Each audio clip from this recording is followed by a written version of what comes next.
اللہ تعالیٰ نے ہمیں دنیا میں بھیجا ہے، آدم اور حوا کی اولاد میں ہمیں پیدا کیا۔ ہم بندر سے نہیں بنے ہیں، ہم خود بخود آٹومیٹیکلی نہیں بنے ہیں، ہمیں کسی ذات نے بنایا ہے، اور اس ذات کا نام کیا ہے؟ اللہ۔ یہ پیغمبروں کی دعوت ہے جن کو اللہ نے انسانوں کی ہدایت کے لیے دنیا میں بھیجا۔ اللہ نے ہمیں یہ بھی بتایا کہ میں نے تمہیں بنایا کیوں ہے، وَمَا خَلَقْتُ الْجِنَّ وَالْإِنسَ إِلَّا لِيَعْبُدُونَ، میں نے تمہیں جاپان میں پیسے کمانے کے لیے نہیں بنایا۔ آپ کہو گے لو بھائی، بات ہی شروع غلط سے کی ہے مفتی صاحب نے۔ ہم تو یہاں آئے ہیں مختلف ملکوں سے کمانے کے لیے، اور مولانا صاحب نے جو بات شروع کی ہے وہ یہ ہے کہ اللہ نے ہمیں پیسے کمانے کے لیے، جملہ مکمل کر دینا ہے آپ نے، نہیں بنایا۔ تو پھر کیا نہیں کمائیں پیسہ؟ بھائی کمائیں، لیکن بنے اس کے لیے نہیں ہے۔ وَمَا خَلَقْتُ الْجِنَّ وَالْإِنسَ إِلَّا لِيَعْبُدُونَ، اللہ کہتے ہیں میں نے جو انسانوں کو بنایا ہے، چاہے وہ جاپان کے ہوں، امریکہ کے ہوں، آسٹریلیا کے ہوں، فرانس کے ہوں، سب کو ایک کام کے لیے بنایا کہ مجھے مانتے ہیں کہ نہیں مانتے، بس میری غلامی کرتے ہیں کہ نہیں کرتے۔ اللہ کو اس سے کوئی غرض نہیں۔ ابھی ہم بلٹ ٹرین میں آئے ہیں، میں تو ٹرینوں کا سسٹم دیکھ کے حیران ہی ہو رہا ہوں، اتنا مزہ آ رہا تھا، اترنے کا دل ہی نہیں کر رہا تھا ٹرین سے۔ اور ٹرینوں کا ٹائم بھی ایسا خاندانی، بھائی اتنا لمبا سفر کر کے آپ فلاں اسٹیشن پہ پہنچو گے تو دوسرا ٹکٹ ہے، دوسری ٹرین میں بیٹھ جانا، ایگزیکٹ اس ٹائم پہ چلے گی تو دوسری میں بیٹھ گئے، وہ بھی اس ٹائم پہ چل پڑی۔ تو آدمی عجیب سا محسوس ہوتا ہے، کیونکہ ہمیں بہت سارے تجربے ہیں ٹرینوں کے۔ تو اللہ کو اس سے کوئی غرض ہے نہیں کہ تم نے ترقی کتنی کی ہے، یہ تو ہماری سہولت کی چیزیں ہیں۔ دنیا میں کچھ پسماندہ ممالک ہوتے ہیں، کچھ ترقی یافتہ ہوتے ہیں، جیسے لوگوں میں کچھ کھاتے پیتے ہوتے ہیں، کچھ درمیانے درجے کے ہوتے ہیں، اور کچھ غریب ہوتے ہیں۔ تو ملکوں میں بھی ہمیشہ سے ایسا ہی ہوتا آ رہا ہے۔ کچھ ملک بڑے اسٹیبل ہوتے ہیں، کچھ درمیانے ہوتے ہیں، کچھ ہم لوگوں کی طرح غریب غربا قسم کے کنٹری بھی ہوتے ہیں۔ تو یہ تقسیم بھی ہمیشہ سے چلی آ رہی ہے، اس میں اتنی زیادہ ٹینشن نہ لیا کریں جتنی ہم ٹینشن لے رہے ہوتے ہیں کہ ہائے کیا ہو گیا، ہائے کیا ہو گیا، ہائے مسلم لیگ آ گئی، ہائے پی ٹی آئی آ گئی، ہائے جے۔ بھائی ہم نے تھوڑے دنوں میں مر کے ختم ہو جانا ہے، یہ قصے ہمارے کیا ہو جائیں گے، منہ سے بول لینا، اگلی نسلیں بھگتتی رہیں گی، اور وہ کون سا ہمیشہ رہیں گی، وہ مر کے ختم، پھر اگلی نسلیں۔ ٹھیک ہونا ہوگا ہو جائے گا، نہیں ہونا ہوگا تو اتنا ٹینشن نہ لو۔ اتنا لوگ ٹینشن لے لیں الیکشن ہو رہا ہے کہ نہیں ہو رہا، ابے بھائی ہماری یہ بڑی ٹینشن نہیں ہے، یہ اصل ہماری ٹینشن نہیں ہے۔ ہماری ٹینشن یہ ہے کہ جس کام کے لیے اللہ نے بھیجا تھا وہ کام ہم سے ہو رہا ہے کہ نہیں ہو رہا۔ ہاں اس میں جو ہماری ذمہ داری بنتی ہے وہ ہم پوری کر دیں دیانتداری کے ساتھ، اس کے بعد ٹینشن لینے کا، یہ جملہ تو مکمل کر دیں، بھول گئے سب جاپان آ کے، ٹینشن لینے کا نہیں، یہ تو بڑا مشہور جملہ ہے، ٹینشن لینے کا نہیں، ٹینشن ہمیشہ دینے کی چیز ہے۔ میں اکثر واقعہ سناتا ہوں نا، ایک صاحب کا فون آیا کہ میں نے کسی کے پتہ نہیں 2 لاکھ روپے دینے ہیں، میں بہت ٹینشن میں ہوں، میرے پاس وہ شام 6 بجے آئے گا اور میرے پاس اس کو دینے کے لیے پیسے نہیں۔ تو میں نے کہا ٹینشن پارسل کر دو۔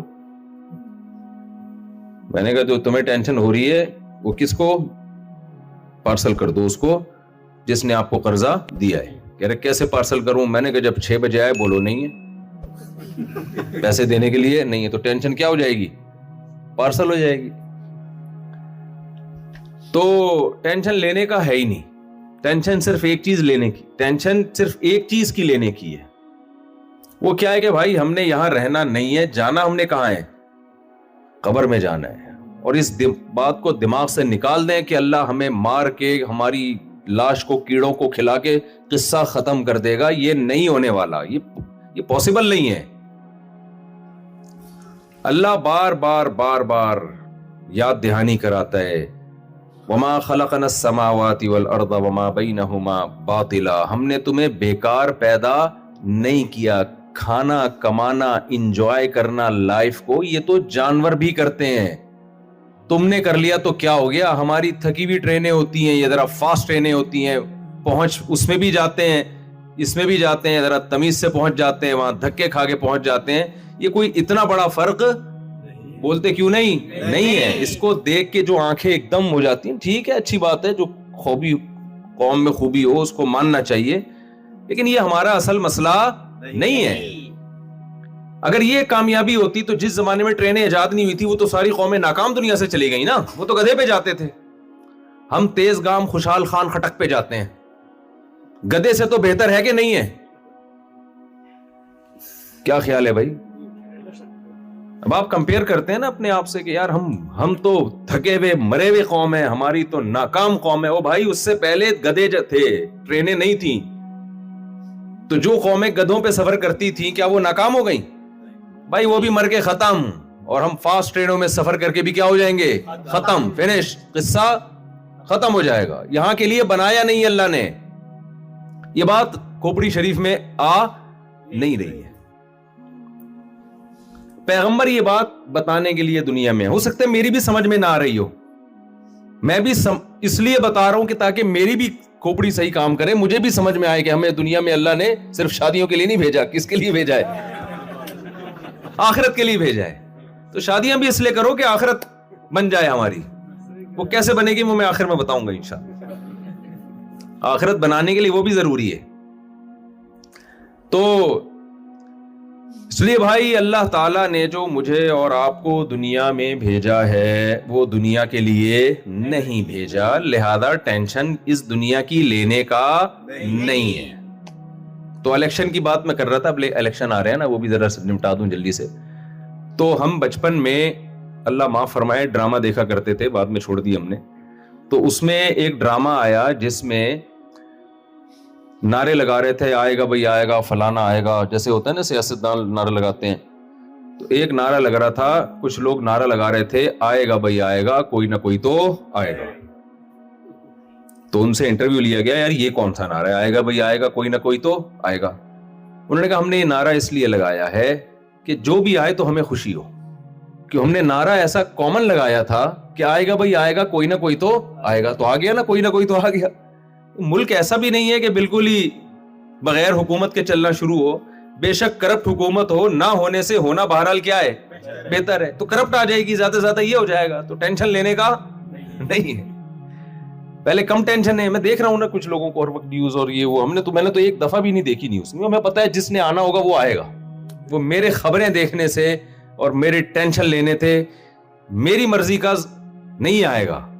میری مرضی کا اگر میں چاہتا ہوں فلاں آ جائے تو وہ میرے چاہنے سے نہیں آئے گا. تو ہم وہ والی ٹینشن لینا جس کا ہم کو فائدہ ہو. دیکھو ابھی میں ہیروشیما سے ہو کے آ رہا ہوں نا، یہاں ہم نے پوری وہ ہسٹری یہاں کے مقامی لوگوں سے بھی پوچھی، اور کچھ پہلے سے جانتے تھے، کچھ اس کو اپڈیٹ کیا سرچ کر کے. جب انسان کا خوب اچھی طرح سمجھ لو اپنا کوئی ویژن نہیں ہوتا تو وہ کسی اور کے ویژن کا، کسی اور کے ہدف کا اور کسی اور کے مقصد کا حصہ بن کے ضائع ہو جاتا ہے. سمجھ میں آ رہی ہے بات کہ نہیں آ رہی؟ اب دیکھو جاپان ایک زمانے میں سپر پاور بننے کی کوشش کر رہا تھا نا دوسری جنگ عظیم میں. چائنا پہ قبضہ کیا، برما تک پہنچ گیا، یہ ادھر بدماشی وہ ادھر جیسے ہٹلر نے بدماشی کی نا. ہٹلر نے کیا کیا اس کو پتہ نہیں، بیٹھے بیٹھے اس کے سسرال سے جھگڑا ہو گیا تھا یا کیا ہو گیا تھا، سالوں نے دھمکی دے دی تھی اس کو، ٹینشن میں آیا اور اس کو ایک بیٹھے بیٹھے خبط سوار ہو گیا کہ جرمن قوم کو میں نے دنیا کا امام بنانا ہے. نام قوم کا لیا، اصل میں خود دنیا کے ایک بہت بڑے حکومت کرنے کا اس کو شوق پیدا ہو گیا. اب لوگوں کا اپنا ویژن نہیں تھا، وہ ہٹلر کے ویژن کا حصہ بن گئے اور بھیٹ چڑھ گئے اس کے ویژن کا. سمجھ میں آ رہی ہے بات کہ نہیں آ رہی؟ ہٹلر بھی ایک سیاسی لیڈر تھا شروع میں. اس نے ایک بیٹھے نا جیل میں کتاب لکھ دی کہ جرمن قوم تو جو ہے نا وہ ایک بہت ذہین قوم ہے، اور ڈاروین کے نظریے کے مطابق ارتقاء کے آخری جو مرحلے پہ پہنچی ہوئی ہے وہ جرمن قوم ہے، باقی سارے ابھی بندر کے قریب ہیں. بندر سے ترقی کر کے جو آئے ہیں وہ راستے میں، ہم بالکل انتہا تک پہنچ چکے ہیں. تو یہ وہ قوم ہے جس کو حکومت کرنے کا حق ہے. اور ایسے ہی پنگے بازی شروع کر دی پوری دنیا کے ساتھ. پولینڈ, پھر برطانیہ تک آیا اور وہاں سے پٹ کے پھر یعنی ایک زمانے میں تو اس کا عروج ہوا. اس کے بعد رشیا نے جب اس کو مارا ہے تو ہوتے ہوتے جرمنی کا بیڑا غرق کر دیا. اس نے 50-55 میں پاکستان نے قرضہ دیا ہے جرمنی کو. یہ حالات تھے جرمنی کے, اور خود بھی خودکشی کر کے مرا ہے.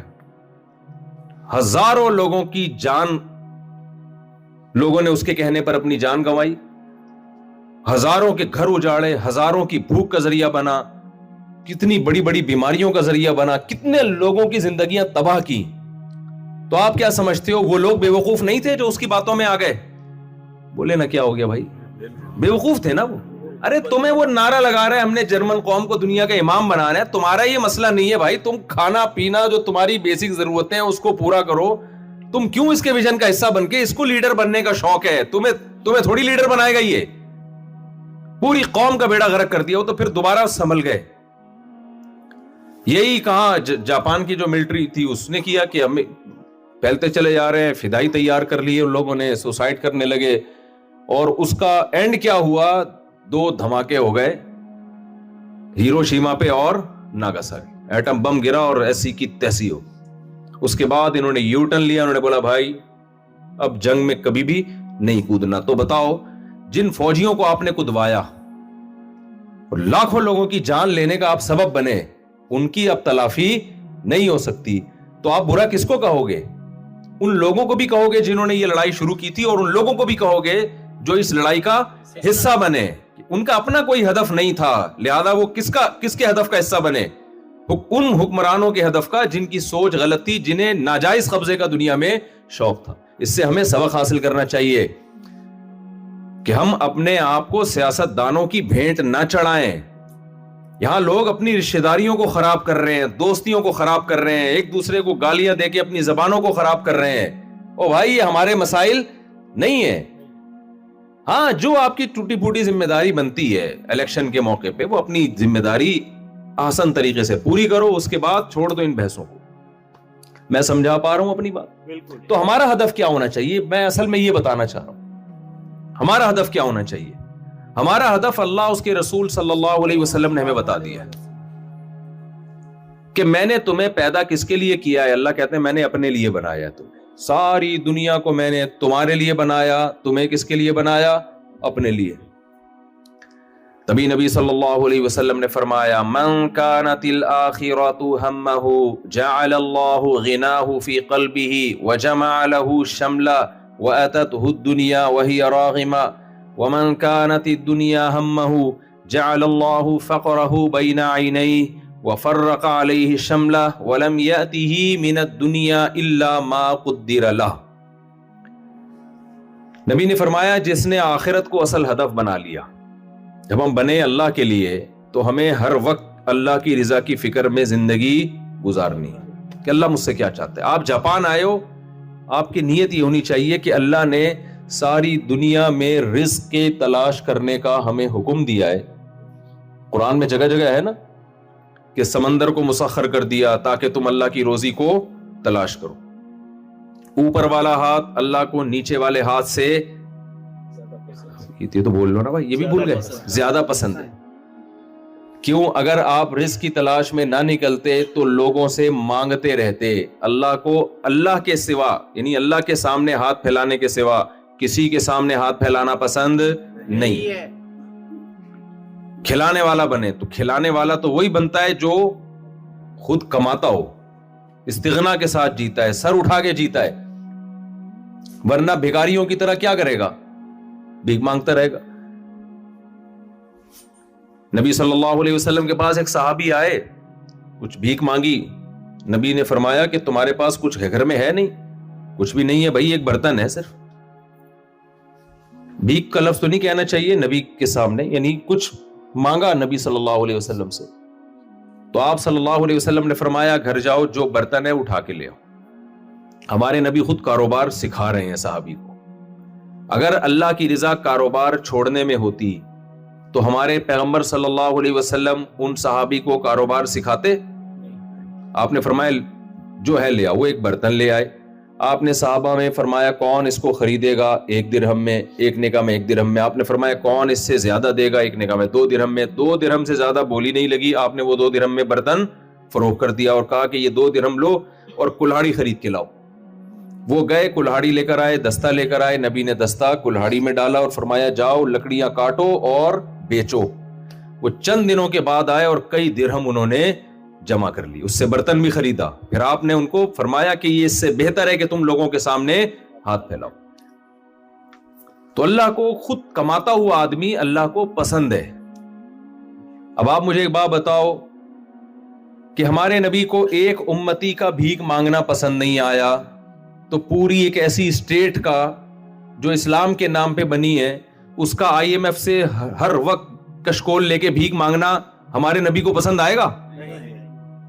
ایک فرد کے بدنام ہونے سے قوم بدنام نہیں ہوتی۔ ہم کہتے ہیں بھائی یہ اس کا اپنا مسئلہ ہے، بھائی کوئی جاپانی 2 نمبری کرتا ہوا پکڑا جائے، آپ جاپانی کو بولو اچھا جاپانی 2 نمبر ہوتے ہیں، کہے گا بھائی یہ ہے، ہم نہیں ہوتے، یہ ہو گیا۔ کوئی پاکستانی کوئی الٹا کام کرتے ہوئے پکڑا جائے، ہم کیا کہتے ہیں کہ پاکستانی برے ہوتے ہیں؟ نہیں بھائی اس نے کیا ہے، یہ سارے ایسے تھوڑی ہوتے ہیں۔ ہر فیلڈ میں اسی طرح دفاع کیا جاتا ہے نا۔ لیکن جب ایک ریاست کشکول لے کے بھیک مانگ رہی ہو تو سید الانبیاء صلی اللہ علیہ وسلم کے دل پہ کیا گزرتی ہوگی؟ وہ ریاست جو بنی کس کے نام پہ ہے؟ اسلام کے نام پہ۔ تو ریاست کو مالدار جبھی ہوتی ہے جس کے بہت سے طریقوں میں سے ایک طریقہ یہ کہ عوام کیا ہو جائے؟ خوشحال۔ تو آپ لوگ تو اس لحاظ سے بھی جو پاکستانی یہاں بیٹھے ہوئے ہیں وہ تو اس لحاظ سے بھی ملک کی بھی خدمت کر رہے ہیں کہ یہاں سے پیسہ بیچ کے کما کے کہاں بھیج رہے ہیں؟ وہاں بھیج رہے ہیں۔ تو اس لیے میرا مقصد یہ نہیں ہے کہ آپ کو اللہ نے کمانے کے لیے پیدا نہیں کیا تو ایک ڈھنگ کا کام کر رہے وہ بھی چھوڑ دو کہ چلو جی اب تو مفتی صاحب نے بولا کہ اللہ نے ہمیں، تو کمانا بھی اس کا ایک حصہ ہے، اللہ کو راضی کرنے کا ایک حصہ ہے، لیکن پیدا اللہ نے صرف اپنی رضا کے لیے کیا ہے۔ اما شاکرن و اما کفورا، اللہ دیکھنا چاہتے ہیں کون میری مان کے چلے گا اور کون میری مخالفت کر کے چلے گا۔ اس کے علاوہ اللہ ہم سے کچھ بھی نہیں چاہتے۔ نبی صلی اللہ علیہ وسلم نے فرمایا ان اللہ لا ينظر الى صورکم ولا الى اموالکم، اللہ نہ تمہاری شکلوں کو دیکھتے ہیں اور نہ تمہاری دولت کو دیکھتے ہیں، ولکن ينظر الى قلوبکم واعمالکم، اللہ صرف تمہارے دل اور تمہارے جسم سے نکلنے والے عمل کو دیکھتے ہیں۔ تمہارے دل میں کیا چل رہا ہے، کس کی محبت تم نے دل میں ڈالی ہوئی ہے، کس سے نفرت ہے، کس سے محبت ہے، جائز محبت ہے یا حرام محبت ہے، جائز نفرت ہے یا ناجائز نفرت ہے، اللہ کو صرف اس سے غرض ہے۔ تو آپ، میں اور آپ، ہم سب کی ذمہ داری بنتی ہے اپنے ہدف کو اور اپنے ویژن کو، اپنے قبلے کو درست کریں۔ اگر ہم نے، دیکھو ہٹلر نے جب جنگ عظیم کی بنیاد رکھی تو اس کے جو لوگ ہوتے، اگر ان کا ہدف اللہ ہوتا وہ ہٹلر کی باتوں میں آتے؟ بولو نا۔ ہٹلر کہتا ہم ایک عظیم قوم ہے اور ہم پوری دنیا پہ حکومت کرنا چاہتے ہیں، تو وہاں کے لوگ علماء سے پوچھتے جو اللہ کا راستہ بتاتے کہ بھئی اللہ کیا کہتا ہے اس بارے میں، اسلام اگر ان کے پاس ہوتا کہ بھئی اللہ کیا کہتا ہے، تو اللہ کہتا ہے قوم پرستی کی جنگ اللہ کو پسند نہیں، قومیت کی بیس پہ تو لڑنا ہی نہیں ہے۔ من مات علی العصبیہ یا ایھا الناس، اے لوگو انا خلقناکم من ذکر و انثی، ہم نے تمہیں ایک مرد اور ایک عورت آدم سے بنایا ہے۔ آدم علیہ السلام نہ پٹھان تھے، نہ پنجابی تھے، نہ مہاجر تھے، نہ سرائکی تھے، نہ بلوچی تھے۔ اس وقت تو قومیں دریافت ہی نہیں ہوئی، بنی نہیں تھی۔ ایک آدم اور ایک حوا سے بنایا اور پھر مختلف قبیلوں میں بانٹ دیا، جس سے تمہارا انٹروڈکشن ہوتا ہے۔ ہر قوم کی اپنی خامی ہوتی ہے، خوبی ہوتی ہے، تو کسی میں کچھ خامیاں ہیں، کسی میں خوبیاں، اس سے زیادہ قومیت کی کوئی حیثیت نہیں ہے۔ ان اکرمکم عند اللہ اتقاکم، اللہ کی نظر میں سب سے افضل وہ ہے جس میں اللہ کا خوف سب سے زیادہ ہے۔ بلال حبشی تو حبشی تھے، کالے رنگ کے تھے، سیاہ رنگ کے، موٹے ہونٹ تھے ان کے، نہ نسب عربی نہ قوم عربی، لیکن مقام کیا اللہ نے ان کو بہت اونچا دیا۔ ابو لہب عربی تھا، قریشی تھا، ہاشمی تھا، نبی صلی اللہ علیہ وسلم کا سگا چچا تھا، تو کیا اس بیش پہ بخشش ہو جائے گی اس کی؟ جائے گا کہاں؟ وہ جہنم میں جائے گا۔ اس کی پوری صورت نازل کر دی اللہ نے یہ بتانے کے لیے، تبت یدا ابی لہب وتب، اس کے ہاتھ ٹوٹ جائیں، ہلاک ہو جائے ابو لہب۔ خوبصورت بھی تھا. ابو لہب کو پتہ ہے کیوں ابو لہب کہتے ہیں؟ لہب کہتے ہیں عربی میں انگارے کو. اس کی یہ گال جو ہے نا انگاروں کی طرح چمکتے تھے, سرخ تھے, ایسا خوبصورت آدمی تھا, سردار لگتا تھا دیکھنے سے. اور بلال حبشی غلام تھے اور دیکھنے میں بھی ان کی حیت غلاموں والی تھی, لیکن ان کی قدموں کی آہٹ جنت میں سنی جا رہی ہے اور ابو لہب کو جہنم کی وعیدیں سنائی جا رہی.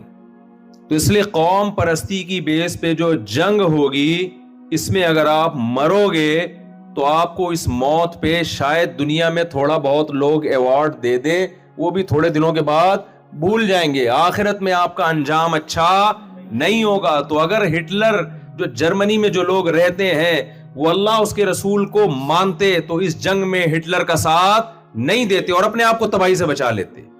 بھئی تو نے جو نعرہ لگایا وہ نعرہ ہی غلط ہے.